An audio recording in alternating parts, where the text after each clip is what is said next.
Le développement durable est aujourd'hui une préoccupation de tous les consommateurs. Économiser l'eau, l'électricité, réduire les déchets, les commerçants s'impliquent eux aussi. Ils imaginent des solutions sur mesure adaptées à leur commerce de proximité. Une façon d'affirmer que l'écologie est l'affaire de tous. Voici quelques initiatives des plus simples aux plus originales pour découvrir ce que les commerçants font pour se mettre au vert.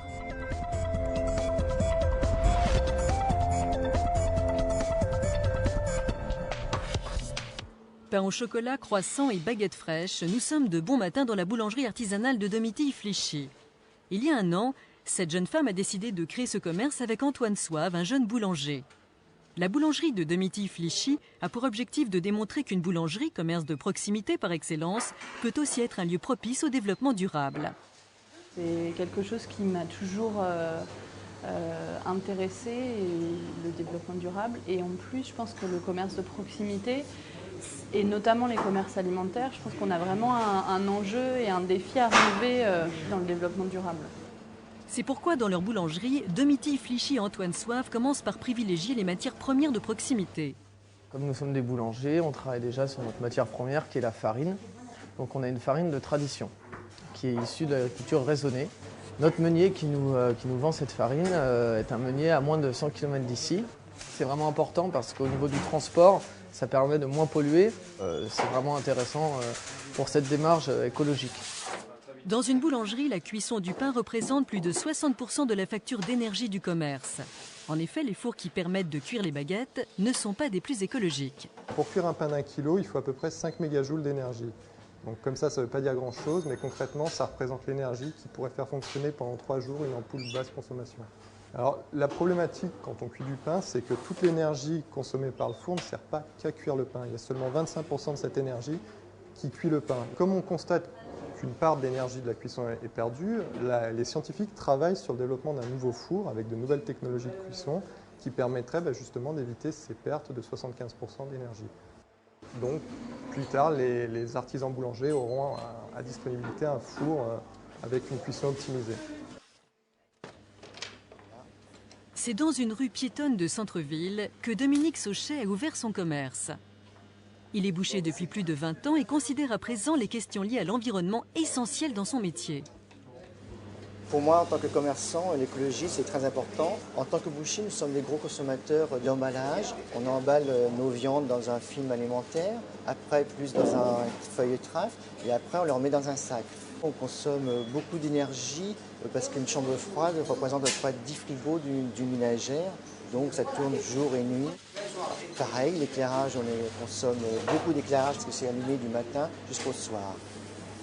Face à ce constat, il a décidé de prendre un certain nombre d'initiatives dans son commerce en utilisant des emballages alimentaires plus écologiques et des sacs plastiques biodégradables. L'éclairage, on utilise des ampoules à basse consommation qui permettent de consommer moins d'électricité et qui durent plus longtemps. Alors les frigos, on a refait 2 frigos à neuf. Maintenant, on a une nouvelle technologie d'isolation qui permet de consommer 5 à 6% de moins qu'avant. Jean-Claude Vergne est pâtissier depuis plus de 15 ans. Chez lui, tout est fait maison, les chocolats, les pâtisseries, les gâteaux. Travailler dans le respect de l'environnement est important. D'autant plus qu'il est conscient que la pâtisserie est une activité très consommatrice d'énergie et de ressources.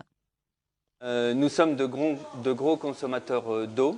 Automatiquement, toute la journée, pendant 7 heures de travail, c'est en continu. Ensuite, le sol, avec une superficie comme on a dans le laboratoire, automatiquement, c'est des litres et des litres d'eau, des mètres cubes même, qui s'en vont.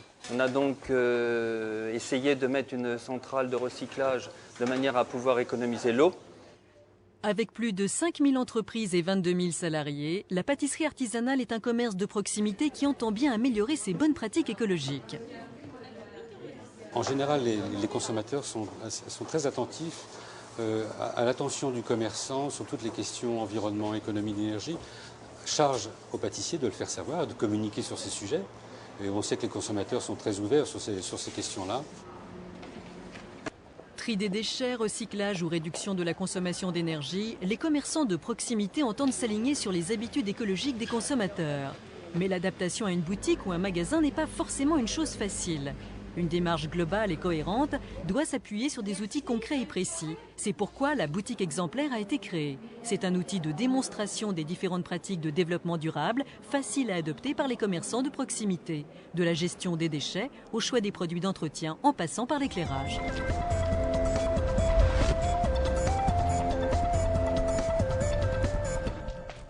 Nous sommes à Lyon. Dans cette ville, les transports en commun sont particulièrement développés. Bus, tramway, métro et même vélo, le choix est varié. C'est pourquoi les commerçants ont décidé de laisser leur voiture au garage et adoptent des moyens de transport plus respectueux de l'environnement. Question transport, Axel Laroyenne va plus loin encore. Sa boutique de linge de maison propose un service de livraison écologique.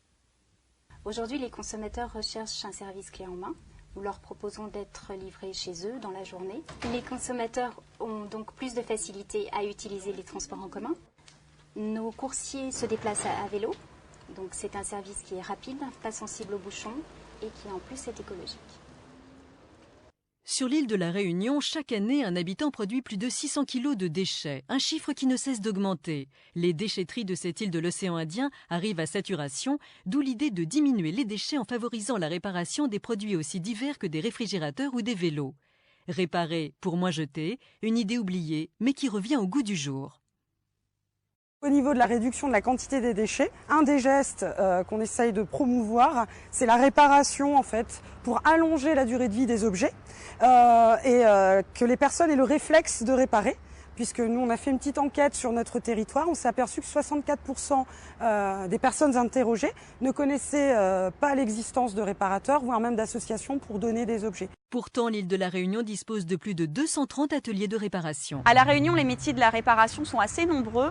On trouve des métiers assez diversifiés et qui rendent un vrai service à la clientèle. On a de la retouche textile et aussi de la restauration de meubles, par exemple. Mais on a également des métiers qui ont dû beaucoup évoluer avec les nouvelles technologies. C'est le cas notamment dans le secteur de la hi-fi télévision et c'est également le cas avec la réparation électroménager. En faisant appel à des réparateurs, on évite la production de déchets. Donc c'est vraiment le geste environnemental par excellence. Hugues Legros est réparateur de vélos depuis 10 ans. Il a ouvert il y a quelques mois sa propre boutique. Pour lui, la réparation est promise un grand avenir.